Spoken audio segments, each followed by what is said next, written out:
The crackdown on Minneapolis is growing fiercer by the hour, and for the first time in years, it's the cartels and criminal illegals who are afraid. Block by block, neighborhood by neighborhood, an army of federal agents is swiftly and dramatically rolling up the networks that turn this city into a fentanyl warehouse. Sirens are fewer, but arrests are higher. Marked units and unmarked SUVs slip in and out of side streets. Jails are no longer revolving doors, and the number of those obnoxious, odious anti-ICE agitators are rapidly dwindling. This isn't a press conference. It isn't a slogan. It's a full-scale federal occupation of the drug and human trafficking pipeline that radical politicians built and then pretended not to see. For years, Minneapolis sent a message to criminals: if you can make it here, we'll look the other way. Now the message has flipped. If you come here to poison Americans, there's nowhere left to hide. Hey gang, it's me, Dr. Steve, your Patriot Professor, here to help you make sense of the madness with breaking news and analysis you're not going to get anywhere else. So you know what to do. Make sure to smack that bell and subscribe button. Also, click on that link below and get Patriot Alerts, my free uncensored newsletter, where I share the stories I can't cover on YouTube. You can subscribe for free by simply clicking the Patriot Alerts link in the description below. What's happening right now in the city of Minneapolis and the state of Minnesota as a whole can only be described as astonishing. Minneapolis has effectively been transformed into a de facto federal enforcement zone, with convoys of agents, 24/7 continuous raids, and a nonstop flow of criminal illegals being pulled off the streets and funneled through jails and onto outbound transports. The radical left city that once prided itself as a sanctuary for illegal aliens has now been brought to heel as ICE operations dominate daily life and send an unmistakable message that the era of open defiance of federal law is over. And none other than border czar Tom Homan is playing the part of a conquering Caesar, announcing that the barbarians have surrendered and they are completely complying with this new rising force of law and order. We currently have an unprecedented number of counties communicating with us now and allowing ICE to take custody of illegal aliens before they hit the streets. Unprecedented cooperation. And I'll say it again. This is efficient, requires only 1 or 2 officers to assume custody of a criminal alien target rather than 8 or 10 officers going into the community and arresting that public safety threat. This frees up more officers to arrest or remove criminal aliens. More officers taking custody of criminal aliens directly from the jails means less officers on the street doing criminal operations. This is smart law enforcement, not less law enforcement. It's safer for the community, safer for the officers, and safer for the alien. This coordination also makes it far more safe for the Twin Cities. Slowly but surely, liberals, particularly on Blue Sky, are figuring out that Trump bringing Tom Homan to Minneapolis was an escalation, not a de-escalation. As one person noted, replacing Bavino with Tom Homan was like switching out Andrew Jackson for Genghis Khan. Homan is there to drop the hammer, not wave the white flag, hardly. And the numbers prove it. Federal agents have arrested more than 4,000 illegal criminal aliens in just the last several weeks since the beginning of Operation Metro Surge back in December. Again, this is absolutely unprecedented. And the numbers of those arrests are only going to daily increase now that officials in Minnesota have, for all practical purposes, surrendered. Remember, it's the policy of every sanctuary city to refuse to honor detainers, meaning that when local officials arrest an illegal migrant and then federal agents instruct those local law enforcement to keep him in custody until the feds get there, local law enforcement is required by sanctuary city policies to release that illegal from custody so as to evade federal law enforcement, so as to evade deportation. What you just heard there in that press conference with Tom Homan is that Minnesota Democrats folded. They bent the knee. They are giving up on that key sanctuary city policy, and they are now honoring detainers all across the state, which means that it now only requires 2 or 3 federal agents to make the arrest, since the illegal is already detained, rather than 10 or 12, which then means the 8 or 10, no longer required to arrest the now detained illegal alien, can go and arrest more off the streets. 4,000 in a matter of 8 weeks is just the beginning. We ain't seen nothing yet. And the more illegals they arrest, the darker it gets. You're not going to believe what these federal agents are uncovering in Minnesota. As it turns out, illegal aliens are just the tip of the iceberg.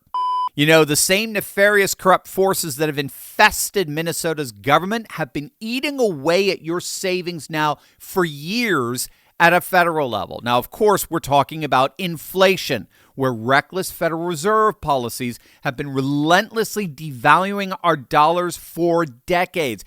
Here's a not-so-fun fact for you. Whatever money you had saved up in 2020 has already lost 22% of its value. There are riots over in Tehran over things like this, gang. I mean, your savings didn't shrink. They got robbed slowly and quietly by the hidden tax called inflation. And here's what makes this explosive. Most Americans have 100% of their retirement tied to paper assets, all dependent on a system that just keeps printing more dollars. But thankfully, there's a way to protect what you've worked so hard to build, and that's with physical gold and silver. And that's why I turned to Augusta Precious Metals, the absolute best in the business. Augusta Precious Metals has been helping Americans diversify with physical gold for over a decade. A+ rated by the Better Business Bureau, thousands of satisfied customers, and unmatched transparency. I cannot recommend them enough. Go to TurleyBuysGold.com right now or text Turley to 35052 to get their free information guide. And here's what you need to understand. This isn't about liquidating everything. This is about repositioning a portion of your savings. This stays inside your IRA or your 401k. No taxes, no penalties. As the best and clear leader in their field with my seal of approval, Augusta Precious Metals makes it simple. It starts with that free guide, then a one-on-one educational call. No obligation, no pressure. They're patriots just like us. You're going to love chatting with them. This is about stability, clarity, and a plan that makes sense in a world that feels increasingly chaotic. Augusta Precious Metals, the best at what they do, the ones I trust, and the ones I recommend to you. Go to TurleyBuysGold.com or text Turley to 35052. That's 35052 and get your free guide today. You'll sleep better tonight knowing you have a plan. Many people don't realize that Minnesota doesn't just have a drug problem. Minnesota has become a major national distribution hub.